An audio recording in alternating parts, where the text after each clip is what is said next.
You're listening to a DM podcast. We would like to acknowledge and give thanks to the traditional owners of the land we record this podcast on, the Yagara and Turrbal people, and their continued connection to the land and waterways on which we meet.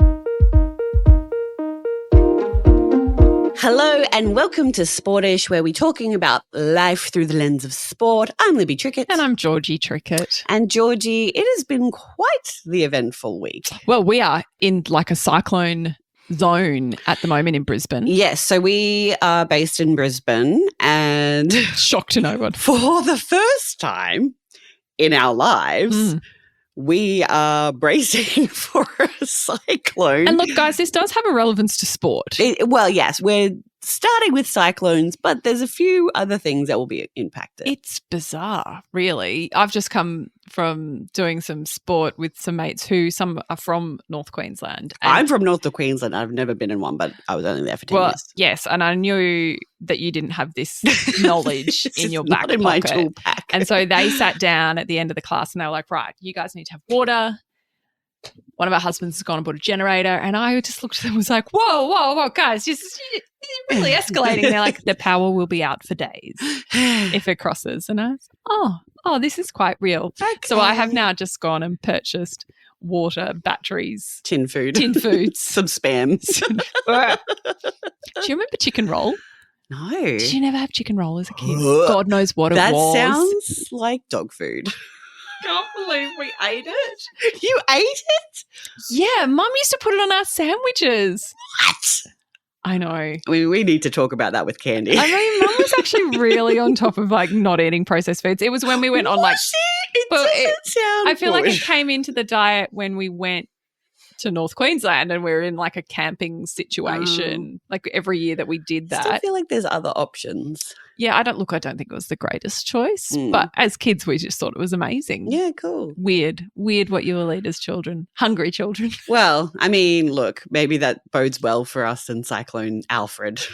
Well, you have two Cyclone Alfreds in your life. I thought I already had a Cyclone Alfred. Apparently there's another one brooding. Do you know it was meant to be called Cyclone Anthony in a decision from the Meteorological Association. The bomb. I don't know if it's the bomb.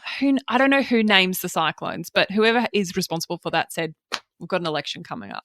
With an Anthony. This could be seen to be biasing it in one direction or another. We cannot use Anthony. We will use Alfred. Move past it and use Alfred. And I thought Libby's just going to be thrilled.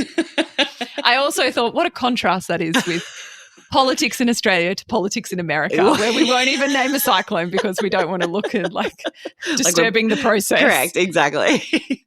And yet in America. And yet. So I was reading the news this morning and it absolutely caught my attention that there has been a guy who has been paddling from San Diego in the USA to Brisbane since, when did he leave? He left a really long time ago. So before Christmas he left. It's like 4 months, hasn't he been at sea? So he left before Christmas. He's been paddling. He's probably endured all sorts of things. So many things. Blisters, sunburn. He's this close to reaching his goal. And last Friday he had to set off his emergency beacon because he is 90 kilometres from Cyclone Alfred and still 700 kilometres from Mackay off the coast of Queensland. And so he's hit that emergency beacon because he's exhausted, which is fair. Fair.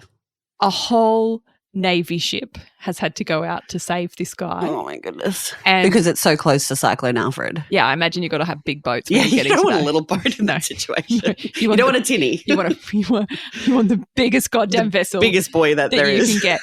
So they have, just before we started recording, they have just rescued him. He is now safe. Oh, my goodness. But can we please talk about the idea that you've been paddling for the better part of 4 months in a tiny rowboat and you get that close to your goal and you get skittled by a cyclone? But I kind of love it. What do you mean you love it? Because I'm sadistic or Yeah. masochistic, whichever one. I'm not sure what the right word is. Sadistic, maybe? Why do you love that? Well, I don't. No, I mean, you don't. I mean, I'm sad for the guy because, Yeah. obviously that's not the Sucks. ideal outcome. But it's also such a great metaphor for life. Like you can have all of the preparation, do all of the work, be like so incredibly close to your goal. And at some point you have to kind of leave it up to the universe. And the universe in this case has gone, sorry, mate. Not today. Not today. It's a bit like Jessica Watson, Yes. who had done that whole navigation of the globe and then got to the Great Australian Bight as a huge storm system was coming through, and her boat got tipped over and she was very lucky to survive. Yeah. And that was a real roll of the dice. Mm.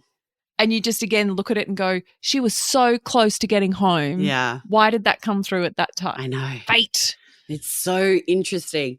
And like, what does this mean for this guy? Like, what is he going to do next? Well, he's a 44-year-old Lithuanian rower. He's an adventurer. He is an adventurer. He kind of also reminded me of Michelle Lee, who was the Australian adventurer who we spoke about a couple of years ago, who rode from Mexico to Cairns. Yes. She And was in awesome. that time, she dodged 5 hurricanes, 4 cyclones, and spent 240 days at sea. And for 2 weeks of them was just followed by sharks the entire time. What was that movie? That shark movie that they became really intelligent and started hunting people? Shark Tank or something. I have no idea. That sounds horrendous. Is this like Snakes on a Plane, but It's with like sharks? it's like the sharks got really smart Oh, and they started like trying to literally hunt people down. Oh, no, That's thank what you. that sounds like. Why would you watch that? You watched that of your own choice? Yeah, I loved it. You are sadistic. It was so good. Stay safe out there, people. Batten down your cyclone hatches. Who knows if the AFL will be happening this weekend in Brisbane? Yeah. We may or may not be with you, depending on if we have powers. We may not have power. Depending on if we have power or not. We'll let you know. We'll let you know. We ummed and ahed about whether to go back over this. Yeah. It was a huge story last week and it happened just after we recorded. So I felt it and I think you felt strongly that we should cover it. Yes. And I think also we want to talk about the comments that were made about the Matildas and also importantly Year 10 girls. Yes. On primetime radio last week by Marty Sheargold. We want to talk about it because we're still trying to process how we feel about it. And we're conscious that there's been a lot of conversations about this and we don't necessarily want to rehash stuff that we've already said, and you, Libby, particularly, were very active in the media last week making comments about why this is not acceptable. Not okay in 2025. Not okay, lots of people who still have that opinion. And conscious as well that we don't want to create any more cancellation type vibes. Yeah, I mean, obviously the result was gotten. So I think the right outcome happened. Marty and Triple M mutually agreed to part ways, which in my mind was the right decision. It was the right outcome. We need to show and make a stand to young women everywhere, whether you're a Year 10 girl heading off to soccer practice or the Matildas playing at the highest level, that type of rhetoric, like opinions, quote unquote jokes, like they're just not acceptable anymore. And I actually was quite impressed by Triple M because notoriously they are a very blokey station. You say this having worked for them. I say this as a consumer of media and as someone who has worked for them as well. They are incredibly blokey. They have those kinds of, erring on the side of controversial opinions.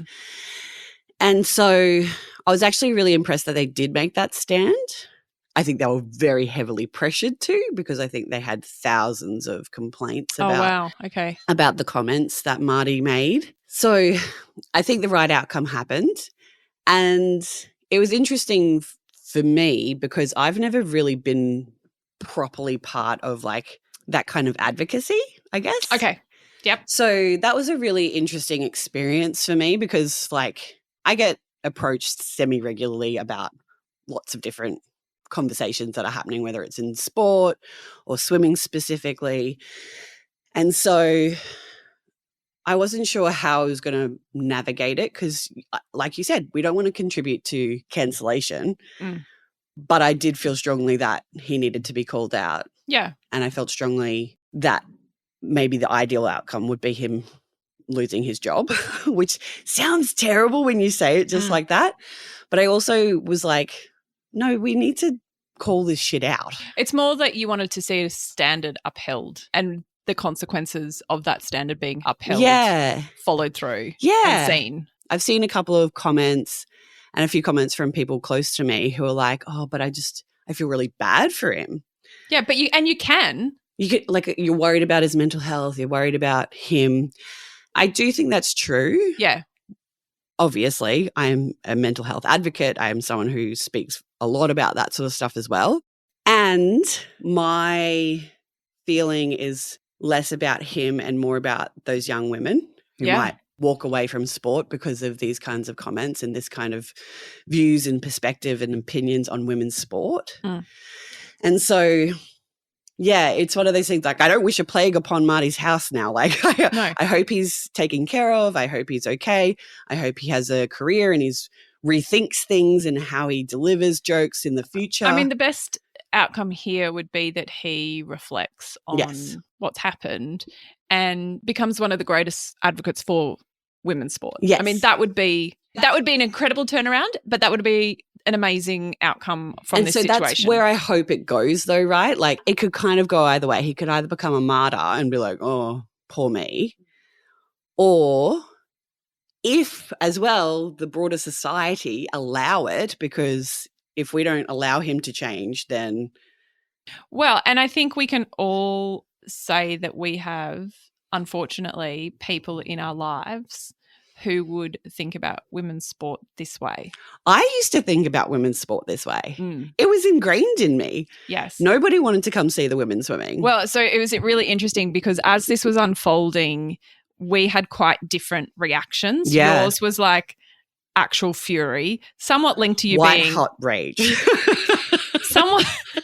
Your husband said to me the other day, when she is pregnant, the rage is real. Oh, it's so real. It is heightened. And so you were like, I will not tolerate this bullshit. Yeah. But I think you would have responded that way anyway because the comments were what they were. Yeah.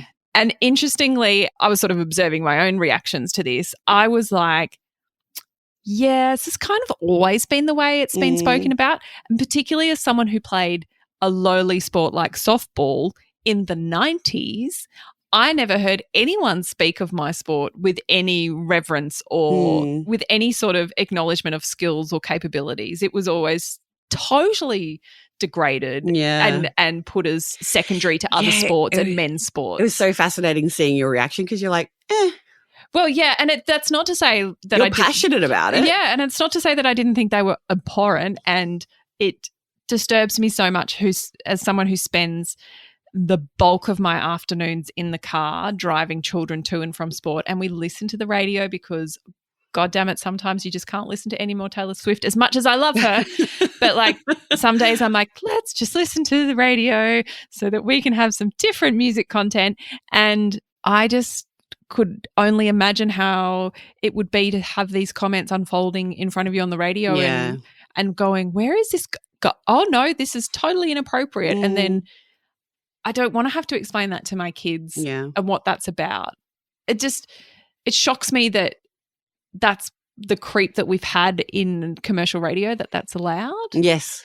But that all shocked me. I was horrified. And also, as someone who's played sport as a female, that is 100% my experience of what it's like to be in this area. Yeah.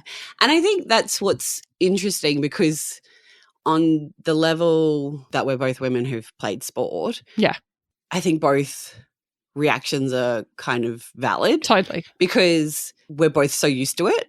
Yeah.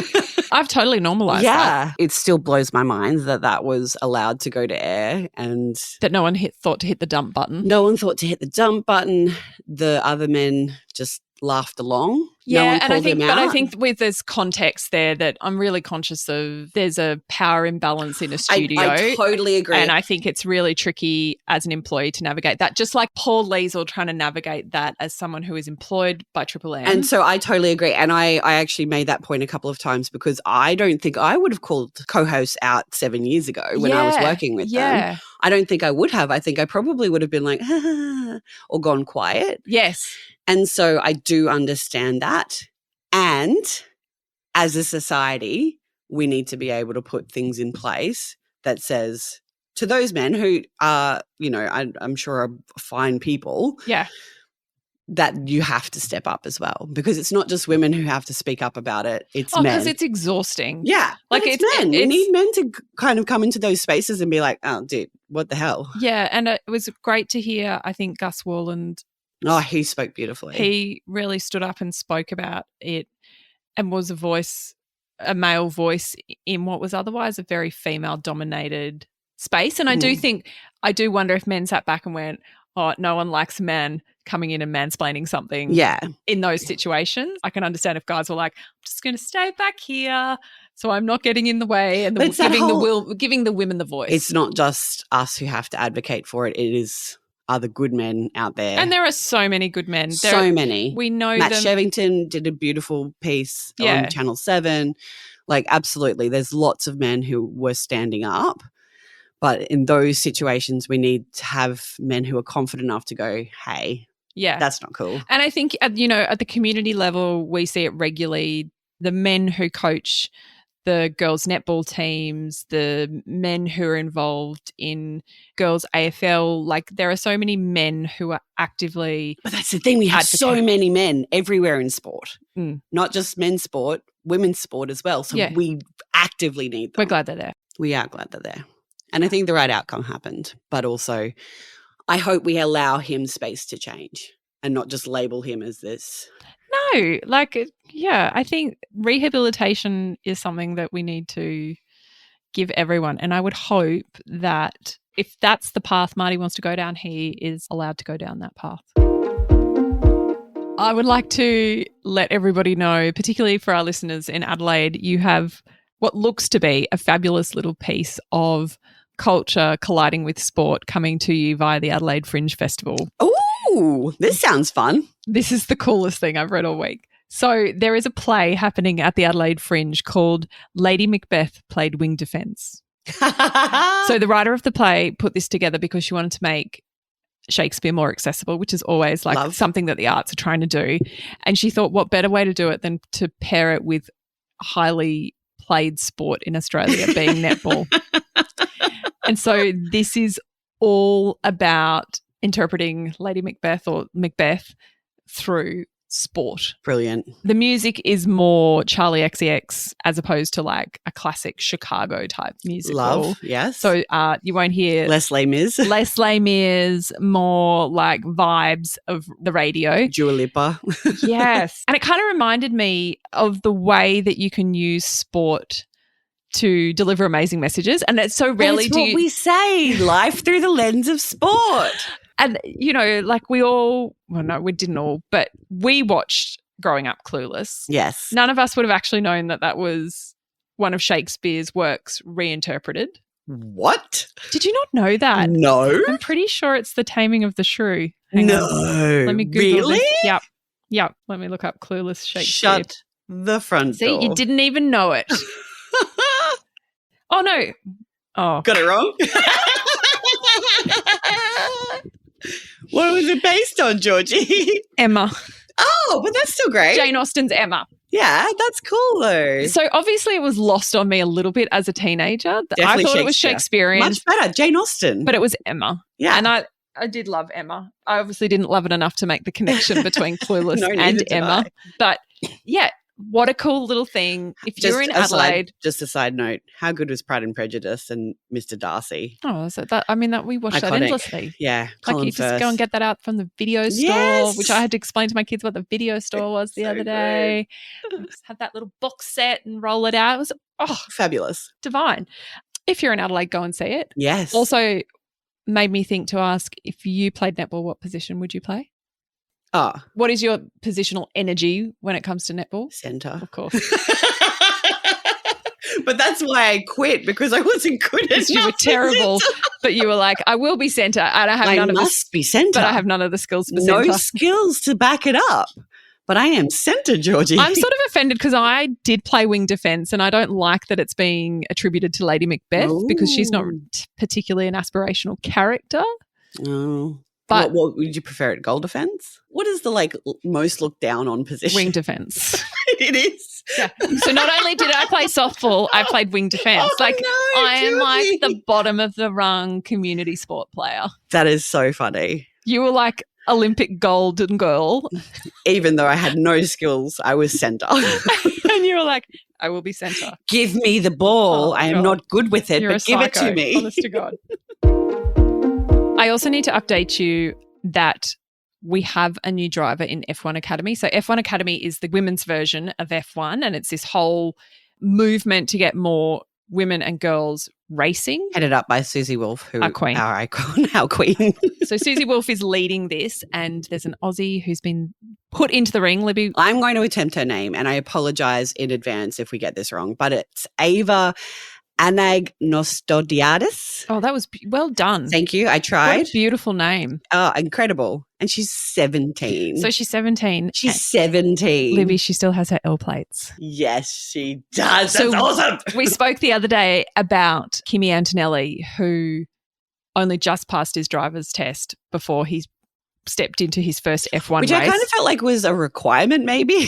We thought that it might be an obligation to have your license. And as it turns out, it might not be, because as we can see, Ava does not have. She does not have a license. And she said it is very embarrassing to have to turn up to the track with your L plates, but this is Does what she does she have Yes. to put it on her car?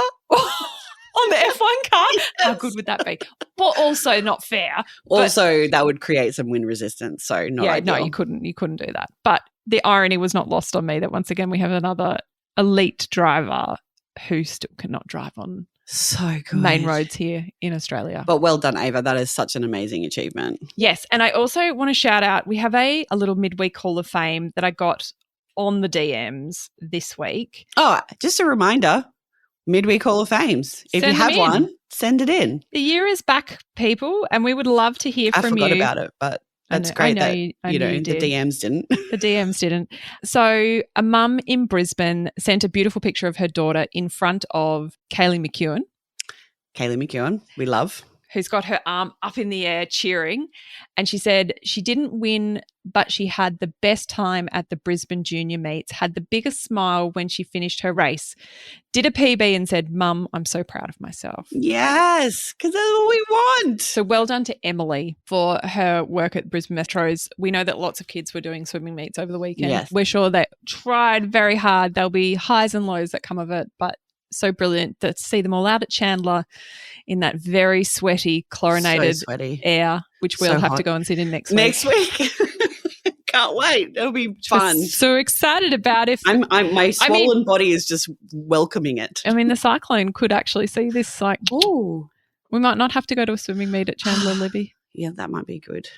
Don't tell the Don't children. tell the children. Oh, we're so sad. It's been Very cancelled. upsetting. Yeah, I know. I really wanted to get up at 5 a.m. too and drop you to Chandler, I but know. What a bummer. can't do it. Can I also just tell you my little story? We're really all over the shop today. So I like my little stories. I'm enjoying them. Sorry, listeners. thank Sorry, you sporties. for still being with us. I set, like every basic person, I set some goals for myself this Every year. basic bitch. Yep. Yep. Yeah, I did that. And I said I wanted to do 10,000 steps every day. How's it going? I've hit a stumbling block, Uh-oh. not one I anticipated. Foot, knee. I'm allergic to my Garmin. So Oh, no, the watch. I The rubber. can't. The rubber so on the watch. annoying. We are in March and I've been so good. I've been like hitting my 10,000, and I set that because like some days I will do 20,000 because I'll go for a run, and then other days I'll do 5. Yeah. And so I'm just trying to create some consistency More in my balance. movement. Correct. You know, I'm in that age group where I'm getting served a lot of videos about wearing a weighted vest. I'm not sure if that's what I need to do. I've not reached that. See, you're not in that. You're yet. not. Although now that your phone's here, you too might start getting served. might. That's But so my weird. algorithm is like, oh, you're in your 40s. We shall start telling you about weighted vests. And I'm like, oh, I didn't even know I had to do that. So anyway, I was just trying to increase my steps. Love. That's been great, except that I can't wear my Garmin. Do you get like a little eczema? I have eczema on both my wrists, so I alternate it between the wrists. I didn't even have it on this wrist yesterday. My left hand's gone because I wore it yesterday, and my right hand's gone out in sympathy. Oh, no. This sucks. I can't. There are days I can't wear my wedding rings, and now I can't even wear a goddamn Garmin. Is this your 40s? Like, is that what happens? Send me back. I'm like, what? What? I think I'm doing well on my step challenge, but I can't actually give you data, which upsets me greatly. Well, I wonder if there's like an option. Sporty, send in options for Georgie and her eczema wrists. Oh, God, it's so embarrassing. Like, oh, I've got dermatitis. I can't wear my Garmin. Like, oh my God. But I'm very proud to say I am getting much better at sleep because sleep is something I suck at. Good job. Because I sleep get to hygiene? No, just like boundaries with myself. So I get to the end of the day and like many parents, I'm like, cool. Revenge bedtime. I've like had a day where I've been everybody's like gopher. Bitch. And trying so hard not to say it, but yes, it's how I feel. It's how it feels, Georgie. Feel like a slave. And I'm up at 5 and I'm dropping people to school and then I'm dropping another to school, and thank God for a carpool situation that helps us out. Thank goodness for carpool. We love our carpool. But highly recommend. If you haven't got a carpool, try and put one together. Oh, particularly for all the sports trainings. It's essential. It's the only way to do life. Yeah. But we get to the end of the day and I'm like, I just want to sit and have a cup of tea, and then I'm going to watch TV. I'm going to check my phone. I'm going to do some emails. Yeah. And then it's like 10:30 and I still haven't actually got myself to bed. Yes. And that is dumb for me because I'm up at 5. There's not enough hours of sleeping. So, I am the same, except mine's more like 11. Yeah. So I have like get the kids to bed. It's 8 o'clock and I'm like, I'm going to start my bedtime now. Good job. And it makes a real difference. What do you do to go to bed? Well, I don't watch as much TV. Yeah. That's the thing that has to get cut, right? I can watch half an hour. I've had to be very much more disciplined about TV, which means I'm going to have to be really disciplined around the Tour de France. That's the thing that's going to kill me. Yeah. Because I won't be disciplined. No, you won't. I know you won't. And so I'll be angry and sleep deprived anyway. Well, you're going to have a small... I will have a very You'll have a new cyclone. Yes, the new cyclone will have arrived. I'll be like, I'm watching it. I'm watching it whether you like it or not. Yeah, exactly. Hey, sporties, don't forget, we've got our competition going at the moment with the brilliant Hero Athletica and LT. They are some great prizes for you. We want to help pay for your sports registrations. We know how expensive it is. We have emails in our inboxes that we're just like, oh, I haven't paid that yet.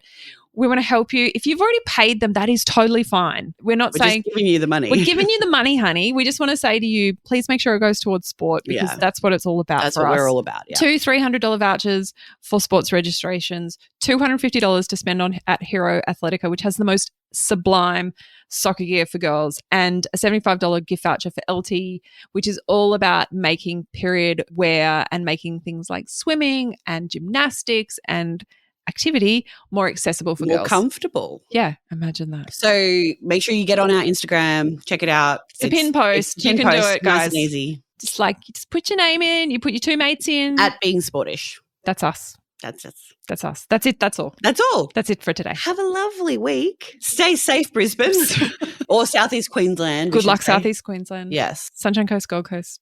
Stay safe. We'll be with you. We'll be trying to charge our phones. Yeah, somehow. With our cars? I'm not sure. Unclear yet. We will let you know how we go with cyclones.